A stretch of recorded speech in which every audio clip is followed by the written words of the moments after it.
guys, today let's really wow those leftovers. Emptied the fridge of all the bits and bobs that have been sat around in there, and one look told me, gotta be a pasta. You can always pause on this picture, but I will talk you through them as I go along as well. First, my half a pack of sausage meat, the other half I'd used to make homemade sage and onion stuffing during the week. So I'm just adding a bit of Italian herbs, some salt and some black pepper to strengthen its flavour really before going into the pan. This is the only opportunity to flavour the sausage meat, so it's a good idea to do it well. A blob of olive oil in the bottom of my wok, and then take the sausage meat and then with your hands incorporate all the seasoning and the herbs that you've just added to amalgamate it, and then start making it into tiny little balls. You don't want them too big because you do want them to match with the pasta, and you also want them to cook in a relatively quick time. Then put some pasta on to cook. It takes 9.5 minutes in the microwave with just some boiling water on. And while that's cooking, you can get along with the other meats and the veg. This lovely big chunk of a chorizo, very nice chorizo, will come in great for this dish. It'll add extra meat protein, it will add so much flavour and colour. Just cut it into small rings and simply add them to the pan. You'll find that the lovely pork sausage meatballs are now taking on some good colour, and also leaving behind in the bottom of the pan extra flavour that later on will all come loose again and back into the dish. Right, on to the veggies. First one, a white onion that I grew in my garden, all finely chopped. Second, a carrot, finely chopped and diced again. Then I've got a bit of a limp, getting on a bit celery here. I just thought one stick will do, it's part of the holy trinity of Italian cooking, so dice that as well. Then a red onion. Try to keep all the pieces of these vegetables a similar size so that they all cook around the same time. Now that courgette, I peeled it, whereas I normally wouldn't because the skin was in a poor condition. So what happens then is it adds a lovely creaminess to the dish when it cooks. And just there's a few mushrooms going in. They were the last in a pack and they would have gone off, so I cooked them off the other day. And so they've come in great now, they're ready cooked and ready to add. Next I just season the dish with some salt and pepper and some herbs. And then on to the tomatoes and the little ends of spring onion. The tomatoes, I just try to cut them into rings because they're baby plum tomatoes, and they do form a nice ring, and it does hold some of its shape in the dish, which all adds to different textures and colours and flavours and densities. Next, I've got a bit of tomato juice here that I've added a tiny bit of sugar to, which brings out all the sweetness in the dish, especially of the tomatoes. It's in there because I did microwave some tinned tomatoes at breakfast time. The remainder of the tin, if you just take a knife and chop it up in the tin, and then add that to the pan also. As you can see, we're getting through quite a lot of the ingredients now. Next was some garlic, and the pasta is now out of the microwave and cooked.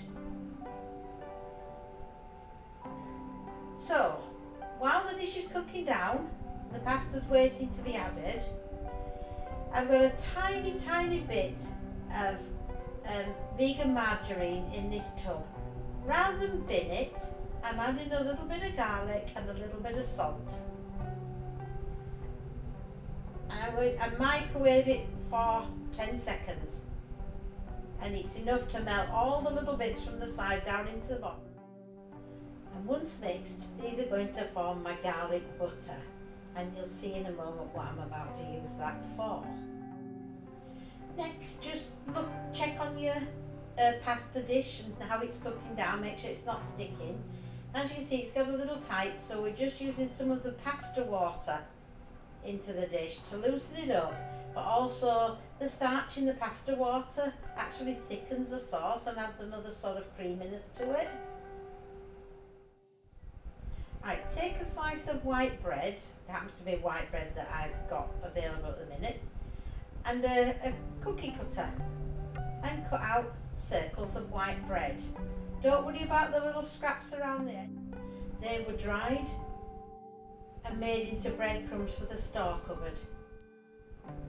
Once you've cut out the 4 rings of bread, I just made 4, you can obviously make any number you wished, and then use my basting brush to brush on the lovely garlic butter.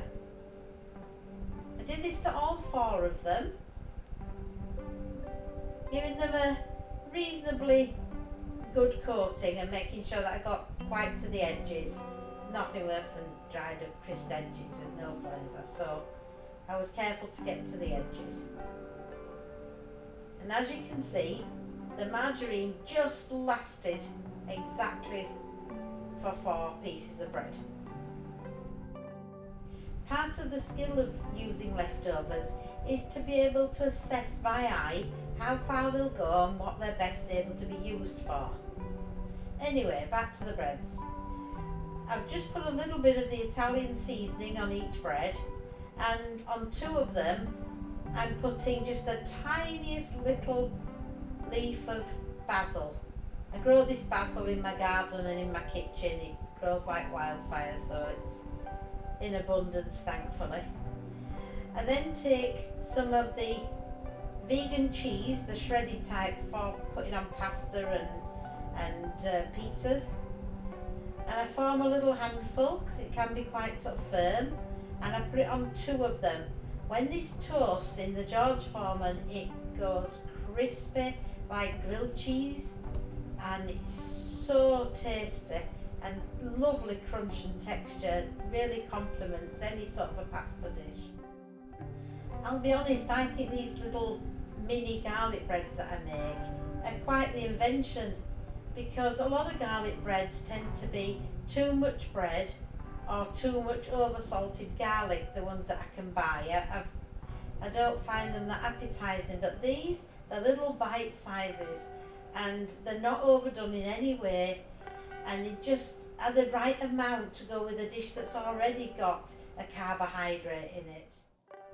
Now, as you can see, I've added the pasta to the pan, and I'm stirring it carefully to blend it in and get all the pasta covered and coated in that wonderful rich sauce. And what this needs now is to be left alone for a few minutes to cook down together and amalgamate and really develop the flavours. So while that's happening, I thought, well, I have a ready prepared tub of salad, which I don't know if any of you'll know, but if you prepare your salad when you go shopping, if you spend that sort of 5 minutes afterwards and you pop it in a tub, a plastic tub with a good sealed lid, it will keep at least a week.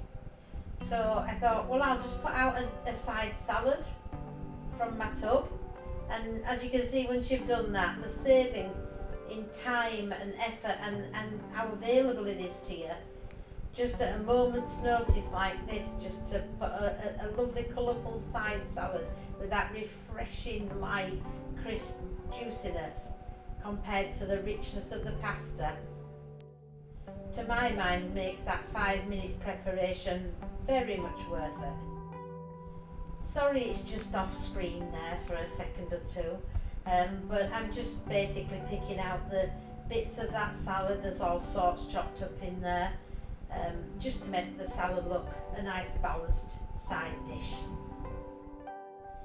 Next is to dress the salad. Now you can use any dressing you like or no dressing at all, but I quite like this fat-free chili dressing, and just a little bit of that gives it that perkiness.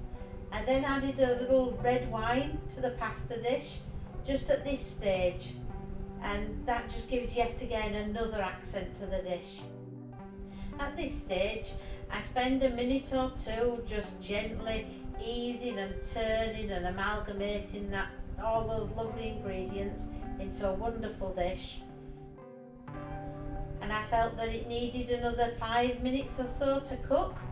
So I decided, oh well, perhaps I've got time if I'm quick to just make some sort of a quick dessert to follow. And I thought, well, something light and refreshing after a heavy pasta dish would make for a nice treat and just round the meal off perfectly. But as I say, and really less than 5 minutes, so I thought, what could I do? So I took out the cupboard meringue nests. They're a great cupboard standby, and they're high in protein, and I think they're about 55 calories each, so not a great deal. So then I chopped up some of these Value fresh strawberries. They're lovely strawberries, but they just were on the small side, but for this, that works very well. So I put a layer of those inside, and then probably a couple of 3 dessert spoons of spray cream and another meringue on top to give the dish height and something unusual about it that catches your eye. I then put more strawberries in the top, as I did with the layer below. And then thought what this dish really needs is a sauce of some sort to finish it off and to crown those strawberries. So here's what I do when I need just a little bit of sauce, like a circumstance like this, and I need it in a hurry. I take a jar of jam, and when you open a brand new jar, there's often a layer of the lovely strawberry or whatever fruit liquid on the top. So I pour that off, and then I take 1 good size heaped teaspoon of the jam, and I pop it in a little bowl. And then, as you can see, I start to mix up the jam from that solid that you saw deposit into the bowl into a lovely, nice and runny strawberry sauce. And you do this just by literally mixing it together quite firmly, vigorously really. And as you do so, it seems to break it down and turn it into a sauce in front of your eyes. It only takes seconds really, but you know, you need to be quite vigorous with it. And when you've mixed it up to your satisfaction, that you can see by the consistency that it's going to pour nicely over the strawberries and say sauce, that's exactly what you do. You simply take it, and as you can see from the video, it pours beautifully onto those strawberries. And this little bit of sauce does so much for this dessert. It coats those strawberries, it adds shine, colour, some sweetness to the fruit, and another whole layer and consistency to the dessert. Now's the finishing touches. I had a disc of white chocolate that I'd melted and kept in the freezer, and for just such a purpose as this, if I'm in a rush, I could just get out the white chocolate and use it as decoration on a dessert.